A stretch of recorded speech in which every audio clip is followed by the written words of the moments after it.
Okay, now you may have noticed that when we work with vectors, we have scalar multiplication, where we multiply a number by a vector, but we don't have up to this point where we multiply two vectors together. Well, one of the things that we're going to do when it comes to something similar to multiplying two vectors is something we call a dot product.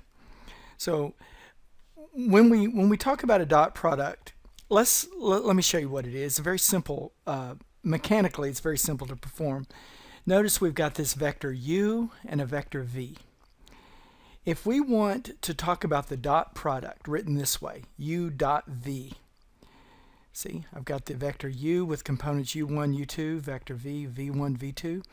All we do is multiply the corresponding components. In other words, the first component with the first component, the second component with the second component. And this is the dot product. Now look at an example here. Let's suppose that we have these two vectors. 2 square roots of 3, 2, that's u, and v is 3, comma, 3 square roots of 3. We want to find the dot product. Well, we're going to take the first component, multiply it by the first component, like we did here. The second component, multiply it by the second component, like we did here. And if we do that, notice we've got 6 square roots of 3 here, 6 square roots of 3 here, so that makes a total of 12 square roots of 3. And when we talk about the dot product, when we see this, u dot v, that's what it means. This is the dot product.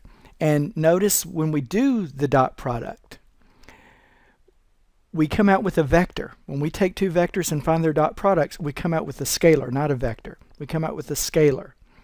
So that's what's going to happen when you do a dot product. A scalar.